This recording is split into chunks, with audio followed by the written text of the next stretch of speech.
American ഐക്യനാടുകളുടെ ആഭ്യന്തര രാഷ്ട്രീയത്തിലും അന്തർദേശീയ തലത്തിലും വലിയ ചർച്ചകൾക്ക് വഴി തുറന്നിരിക്കുന്ന ഒന്നാണ് പ്രസിഡന്റ് ഡൊണാൾഡ് ട്രംപിന്റെ കടുത്ത കുടിയേറ്റ വിരുദ്ധ നിലപാടുകൾ. എന്നാൽ ഭരണകൂടത്തിന്റെ ഏകപക്ഷീയമായ തീരുമാനങ്ങൾക്ക് മേൽ US നീതിന്യായ വ്യവസ്ഥ ശക്തമായി ഇടപെടുന്നതിന്റെ ഒടുവിലത്തെ ഉദാഹരണമാണ് ഫെഡറൽ കോടതിയിൽ നിന്നും ട്രംപിന് നേരിടേണ്ടി വന്ന കനത്ത തിരിച്ചടി. 39 രാജ്യങ്ങളിൽ നിന്നുള്ള കുടിയേറ്റ അപേക്ഷകർക്ക് അഭയം, തൊഴിൽ അനുമതി, ഗ്രീൻ കാർഡ്, പൗരത്വം എന്നിവ നിഷേധിച്ചുകൊണ്ടുള്ള ട്രംപ് ഭരണകൂടത്തിന്റെ നയങ്ങൾ പൂർണ്ണമായും നിയമവിരുദ്ധമാണെന്ന് US ഫെഡറൽ ജഡ്ജി വിധിച്ചിരിക്കുന്നു. ട്രംപിന്റെ കുടിയേറ്റ വിരുദ്ധ പദ്ധതികൾക്ക് ഫണ്ട് അനുവദിക്കാൻ US സെനറ്റ് വോട്ട് ചെയ്ത അതേ ദിവസം തന്നെയാണ് കോടതിയിൽ നിന്നും ഇത്തരമൊരു വിധി പുറത്തു വന്നതെന്നതും ശ്രദ്ധേയമാണ്. ഭരണകൂടവും നീതിന്യായ വ്യവസ്ഥയും തമ്മിലുള്ള ഒരു വലിയ നിയമയുദ്ധത്തിലേക്കാണ് ഇത് വിരൽ ചൂണ്ടുന്നത്. റോഡ് ഐലൻഡിലെ പ്രൊവിഡൻസിലുള്ള chief US district judge John മക്കോണലാണ് ട്രംപ് ഭരണകൂടത്തിന്റെ അസാധാരണമായ കുടിയേറ്റ നയങ്ങളെ രൂക്ഷമായി വിമർശിച്ചുകൊണ്ട് വിധി പുറപ്പെടുവിച്ചത്. Africa, Asia, Latin America, Middle East എന്നിവിടങ്ങളിലെ 39 രാജ്യങ്ങളിൽ നിന്നുള്ള ആളുകളെ ലക്ഷ്യമിട്ടാണ് US citizenship and immigration services ഈ കർശന നിയന്ത്രണങ്ങൾ നടപ്പിലാക്കിയിരുന്നത്. ദേശീയ സുരക്ഷയും കർശനമായ പരിശോധനകളും ചൂണ്ടിക്കാട്ടിയാണ് ഈ രാജ്യങ്ങളിൽ നിന്നുള്ളവരുടെ അപേക്ഷകൾ അനിശ്ചിതകാലത്തേക്ക് കെട്ടിവെക്കാൻ ട്രംപ് ഉത്തരവിട്ടതും. എന്നാൽ അമേരിക്കൻ കോൺഗ്രസ് പാസാക്കിയ നിലവിലുള്ള കുടിയേറ്റ നിയമങ്ങളെയും ഭരണഘടനാ തത്വങ്ങളെയും പൂർണ്ണമായും അട്ടിമറിക്കുന്നതാണ് ഈ നടപടിയെന്ന് കോടതി കണ്ടെത്തി. കുടിയേറ്റക്കാരുടെ അവകാശങ്ങൾക്ക് വേണ്ടി പോരാടുന്ന മനുഷ്യാവകാശ സംഘടനകളും വിവിധ ലേബർ യൂണിയനുകളും സംയുക്തമായി നൽകിയ ഹർജിയിലാണ് ഫെഡറൽ കോടതിയുടെ ചരിത്രപരമായ ഇടപെടൽ ഉണ്ടായതും. ഭരണകൂടത്തിന്റെ ഏകപക്ഷീയമായ നടപടികളെ വിധിന്യായത്തിൽ ജഡ്ജി ജോൺ മക്കോണൽ കടുത്ത ഭാഷയിലാണ് വിമർശിച്ചത്. കോടതി മുന്നോട്ട് വെച്ച പ്രധാന നിരീക്ഷണങ്ങൾ ഇവയാണ്. അമേരിക്കയിൽ നിയമപരമായി താമസിച്ച് ജോലി ചെയ്യുന്ന ലക്ഷക്കണക്കിന് കുടിയേറ്റക്കാരുടെ ജീവിതത്തെ യാതൊരു ദയവുമില്ലാതെ അനിശ്ചിതത്വത്തിന്റെ കറുത്ത അഗാധത്തിലേക്ക് തള്ളിവിടുകയാണ് ഭരണകൂടം ചെയ്തതെന്ന് കോടതി നിരീക്ഷിച്ചു. വംശീയവും ഭൂമിശാസ്ത്രപരവുമായ വേർതിരിവ്, അപേക്ഷകൾ വൈകുന്നതിലോ ഭരണപരമായ തടസ്സങ്ങളിലോ ഈ വ്യക്തികളുടെ ഭാഗത്ത് യാതൊരുവിധ തെറ്റുമില്ല. അവർ ജനിച്ച രാജ്യം ഏതാണെന്ന് മാത്രം നോക്കി അവരെ വേട്ടയാടുകയും മാറ്റി നിർത്തുകയുമാണ് ഭരണകൂടം ചെയ്തത്. ഇത് തുല്യത ഉറപ്പു നൽകുന്ന ഭരണഘടനാ തത്വങ്ങളുടെ ലംഘനമാണ്.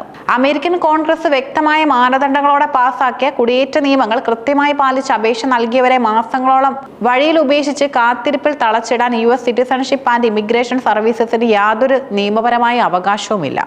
കോൺഗ്രസ് ഏൽപ്പിച്ച ചുമതലകൾ കൃത്യമായി നിർവഹിക്കുന്നതിന് പകരം ഏജൻസി തന്നെ നിയമലംഘനം നടത്തുകയാണ് ചെയ്തത്. ഡൊണാൾഡ് ട്രംപിന്റെ രാഷ്ട്രീയ അജണ്ടകളിൽ ഏറ്റവും പ്രധാനപ്പെട്ട ഒന്നാണ് കുടിയേറ്റ നിയന്ത്രണം.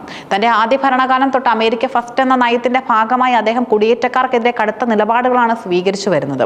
അതിർത്തികളിൽ മതിൽ കെട്ടുന്നതും വിസ നിയമങ്ങൾ കർശനമാക്കുന്നതും പൗരത്വ നടപടികൾ സങ്കീർണമാക്കുന്നതും ഇതിന്റെ ഭാഗമാണ്. ഈ വിധി വന്ന ദിവസം തന്നെയാണ് US സെനറ്റ് ട്രംപിന്റെ വിവാദപരമായ കുടിയേറ്റ വിരുദ്ധ നീക്കങ്ങൾക്ക് ഫണ്ട് അനുവദിക്കാൻ വോട്ട് ചെയ്തത്. റിപ്പബ്ലിക്കൻ പാർട്ടിക്ക് ഭൂരിപക്ഷമുള്ള സെനറ്റ് ഭരണകൂടത്തിന്റെ നയങ്ങൾക്ക് പൂർണ്ണ പിന്തുണ നൽകുമ്പോൾ നീതിന്യായ വ്യവസ്ഥ അതിനെ ഭരണഘടനാപരമായി പ്രതിരോധിക്കുന്നു എന്ന വൈരുദ്ധ്യമാണ് ഇവിടെ പ്രകടമാകുന്നത്. ഇത് അമേരിക്കൻ ജനാധിപത്യത്തിലെ ചെക്സ് ആൻഡ് ബാലൻസ് അഥവാ അധികാര വികേന്ദ്രീകരണത്തിന്റെ കരുത്താണ് കാണിക്കുന്നത്. ട്രംപിന്റെ യാത്രാവിലക്കും കർശന നിയന്ത്രണങ്ങളും ഏറ്റവും കൂടുതൽ ബാധിച്ചത് വികസ്വര രാജ്യങ്ങളിൽ നിന്നും യുദ്ധബാധിത പ്രദേശങ്ങളിൽ നിന്നുമുള്ള ജനങ്ങളെയാണ്. ആഫ്രിക്കൻ രാജ്യങ്ങൾ, മിഡിൽ ഈസ്റ്റിലെ ചില മുസ്ലിം ഭൂരിപക്ഷ രാജ്യങ്ങൾ, ഏഷ്യയിലെയും ലാറ്റിൻ അമേരിക്കയിലെയും ചില നിർദ്ദിഷ്ട രാജ്യങ്ങൾ എന്നിവ ഇതിൽ ഉൾപ്പെടുന്നു. ഈ രാജ്യങ്ങളിൽ നിന്നുള്ള പ്രൊഫഷണലുകൾ, വിദ്യാർത്ഥികൾ, അഭയാർത്ഥികൾ എന്നിവർ വലിയ പ്രതിസന്ധിയിലായിരുന്നു. മികച്ച കമ്പനികളിൽ ജോലി ലഭിച്ചിട്ടും വർക്ക് പെർമിറ്റ് പുതുക്കി കിട്ടാത്തതിനാൽ പലർക്കും ജോലി നഷ്ടപ്പെടുന്ന അവസ്ഥയുണ്ടായി. വർഷങ്ങളായി അമേരിക്കയിൽ നികുതി അടച്ച് ജീവിക്കുന്നവർക്ക് സ്ഥിരതാമസത്തിനുള്ള ഗ്രീൻ കാർഡ് അപേക്ഷകർ കാരണങ്ങളില്ലാതെ കെട്ടിക്കിടക്കുന്നു. പൗരത്വം ലഭിക്കുന്നത് വൈകിയതോടെ പലർക്കും തങ്ങളുടെ കുടുംബാംഗങ്ങളെ അമേരിക്കയിലേക്ക് കൊണ്ടുവരാൻ സാധിക്കാതെ വന്നു. ഇത് വലിയൊരു മാനസിക പ്രതിസന്ധിയാണ് സൃഷ്ടിച്ചത്. ഫെഡറൽ കോടതിയുടെ ഈ ഉത്തരവ് പുറത്തു വന്നതോടെ വലിയ ആഹ്ലാദത്തിലാണ് കുടിയേറ്റ അനുകൂല സംഘടനകളും ലേബർ യൂണിയനുകളും. ട്രംപ് ഭരണകൂടത്തിന്റെ വിവേചനപരമായ നയങ്ങൾക്കെതിരെ തെരുവിലും കോടതിയിലും പോരാടിയവർക്ക് ഈ വിധി വലിയൊരു ഊർജ്ജമാണ് നൽകിയിരിക്കുന്നത്. ട്രംപ് ഭരണകൂടം കുടിയേറ്റ വിരുദ്ധ വിദ്വേഷത്തോടെയാണ് നിയമം ലംഘിച്ചത്. ആയിരക്കണക്കിന് കുടുംബങ്ങളെ അനിശ്ചിതത്വത്തിലാക്കാനും കോൺഗ്രസ് ഉണ്ടാക്കിയ കുടിയേറ്റ വ്യവസ്ഥ അട്ടിമറിക്കാനുമുള്ള ട്രംപിന്റെ നീക്കങ്ങൾക്കാണ് കോടതി ഇപ്പോൾ തടയിട്ടിരിക്കുന്നത്. അമേരിക്ക കെട്ടിപ്പടുക്കുന്നതിൽ കുടിയേറ്റക്കാർ നൽകിയ സംഭാവനകളെ വിസ്മരിച്ചുകൊണ്ട് വംശീയവും രാഷ്ട്രീയമായ നേട്ടങ്ങൾക്ക് വേണ്ടി മാത്രമാണ് ഭരണകൂടം ഇത്തരം ഉത്തരവുകൾ ഇറക്കുന്നതെന്ന് മനുഷ്യാവകാശ പ്രവർത്തകരും കുറ്റപ്പെടുത്തുന്നു. അമേരിക്കൻ സമ്പദ് വ്യവസ്ഥയുടെ ജീവനാടി എക്കാലത്തും ലോകത്തിന്റെ വിവിധ കോണുകളിൽ നിന്ന് കുടിയേറിപ്പാർത്ത പ്രതിഭകളാണ്. സാങ്കേതിക വിദ്യ, ആരോഗ്യം, നിർമ്മാണം, വിദ്യാഭ്യാസം തുടങ്ങിയ സകല മേഖലകളിലും കുടിയേറ്റക്കാരുടെ അധ്വാനവുമുണ്ട്. ട്രംപിന്റെ കടുത്ത നിയന്ത്രണങ്ങൾ അമേരിക്കൻ വിപണിയിൽ വലിയ രീതിയിലുള്ള പ്രതിഭകളുടെ ക്ഷാമത്തിന് കാരണമാകുമെന്നും സാമ്പത്തിക വിദഗ്ധർ മുന്നറിയിപ്പ് നൽകിയിരുന്നു. IT, ഹെൽത്ത് കെയർ മേഖലകൾക്ക് ആശ്വാസവും. ഇന്ത്യ, ഫിലിപ്പീൻസ് തുടങ്ങിയ ഏഷ്യൻ രാജ്യങ്ങളിൽ നിന്നുള്ള ഡോക്ടർമാർ, നഴ്സുമാർ, IT പ്രൊഫഷണലുകൾ എന്നിവർക്ക് ഈ വിധി വലിയ തോതിൽ പ്രയോജനം ചെയ്യും. വർക്ക് പെർമിറ്റുകളും ഗ്രീൻ കാർഡുകളും വേഗത്തിൽ ലഭിക്കുന്നത് വിപണിയിൽ കൂടുതൽ സുരക്ഷിതത്വം ഉറപ്പാക്കും. യുദ്ധവും ആഭ്യന്തര കലഹങ്ങളും കാരണം സ്വന്തം രാജ്യത്തു നിന്നും ജീവനും കൊണ്ട് ഓടി രക്ഷപ്പെട്ട അമേരിക്കയിൽ അഭയം തേടിയവർക്ക് ഈ വിധി മനുഷ്യത്വപരമായ ഒരു പരിഗണന ഉറപ്പാക്കുന്നു.